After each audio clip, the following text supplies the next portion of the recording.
अब हम अपनी अगली कहानी की ओर बढ़ेंगे। एक्सियोस की एक नई एक्सक्लूसिव रिपोर्ट का दावा है कि उसके पास इस बात की कुछ जानकारी है कि ट्रंप प्रशासन वास्तव में इस्लामी गणराज्य के साथ कैसे संवाद कर रहा था। जाहिर तौर पर जब अमेरिका ईरान के साथ बातचीत करने की कोशिश कर रहा था तो वॉशिंगटन को यकीन नहीं था कि मेज पर बैठे लोगों के पास वास्तव में कोई समझौता करने की ताकत है या नहीं। इसलिए ट्रंप प्रशासन ने उन्हें दरकिनार कर दिया और ईरान के ताकतवर रेवोल्यूशनरी गार्ड से सीधे एक गुप्त बैक चैनल खोल लिया। एक्सियोस का कहना है कि व्हाइट हाउस ने इराकी कुर्दिश नेता नातिर नेचिरवान बरजानी को मध्यस्थ के रूप में इस्तेमाल किया और एक IRGC कमांडर तक पहुंच बनाई ताकि ये पता चल सके कि ईरान की सैन्य नेतृत्व वास्तव में क्या चाहती है। लेकिन आखिरकार ये बातचीत बेनतीजा रही। तो सवाल ये है कि आखिर इससे क्या पता चलता है कि तेहरान में असली फैसले कौन ले रहा है।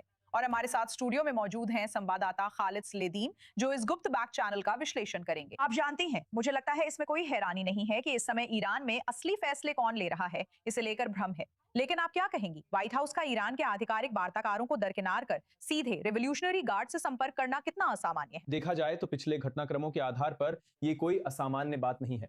मेरा मतलब है, उन्होंने कई बार हमास से अप्रत्यक्ष रूप से बात करने की कोशिश की है और उन्होंने कोशिश की है, अगर हम पिछली ट्रंप प्रशासन की बात करें तो उन्होंने किम जोंग उन से भी बात की थी।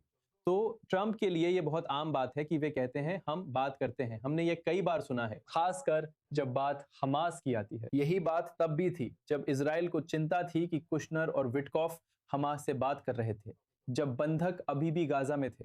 2025 की शुरुआत में बात हो रही थी। तो ये असामान्य नहीं है और ये तब हुआ जब अप्रैल में संघर्ष विराम शुरू हुआ था, लेकिन वे नहीं थे। पक्का नहीं था कि यहाँ फैसले कौन ले रहा है।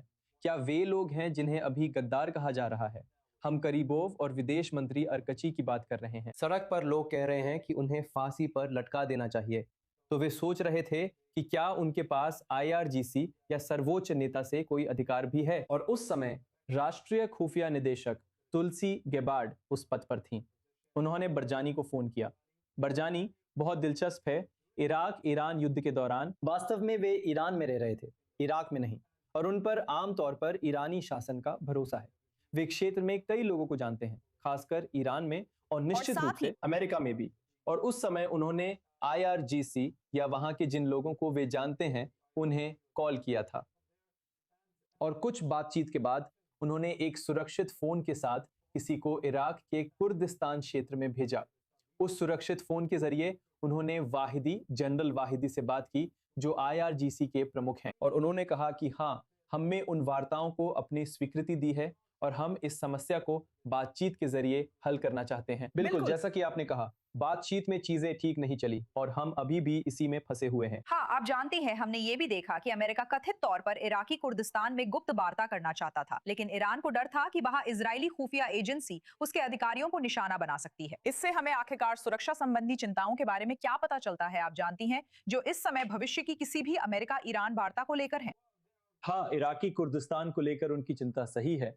और जब अगली दौर की वार्ता की बात आती है, हम देखते हैं कि केवल खलील बाफ और दरजी ही, आप जानती हैं, इस पूरे प्रयास का नेतृत्व कर रहे हैं, क्योंकि आखिरकार वाहिदी जानता है कि वो एक निशाना है।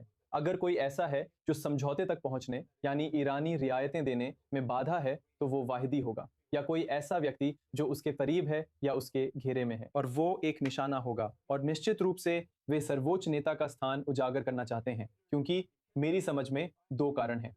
सबसे पहली बात, क्योंकि वे इस बात से डरते हैं कि नए सर्वोच्च नेता की प्रतीकात्मक हत्या हो सकती है, जो अभी अपने पद पर कुछ महीनों से भी कम समय से हैं। लेकिन इसकी एक वजह यह भी है कि वे अभी उसे नियंत्रित कर रहे हैं। मेरा मतलब है, हमें ठीक से नहीं पता कि वो कितना शक्तिशाली है। हमें यह भी नहीं पता कि वो, आप जानते हैं, यहाँ तक कि वो जीवित भी है या नहीं, कम से कम कुछ इजरायली स्रोतों के अनुसार। लेकिन हमें अभी भी उसकी हालत के बारे में नहीं पता, और ना ही यह कि वह वास्तव में क्या करने में सक्षम है। और शायद वे वास्तव में उसका इस्तेमाल उन संदेशों को पहुंचाने के लिए कर रहे हैं जो वे पहुंचाना चाहते हैं, ना कि कोई और। तो निश्चित रूप से सुरक्षा चिंता वास्तविक है। जैसे ही अमेरिका, इजराइल और ईरान के बीच एक और लड़ाई का दौर शुरू होता है, निश्चित रूप से IRGC निशाना बनेगा, सर्वोच्च नेता निशाना बनेंगे। और इजराइल के पास बहुत से खुफिया संसाधन हैं, न केवल इराकी कुर्दिस्तान में बल्कि अन्य जगहों पर भी, और निश्चित रूप से वे उनका भी इस्तेमाल करेंगे। ठीक है पालियर, इस विश्लेषण के लिए आपका बहुत बहुत धन्यवाद। अब हम आगे बढ़ेंगे।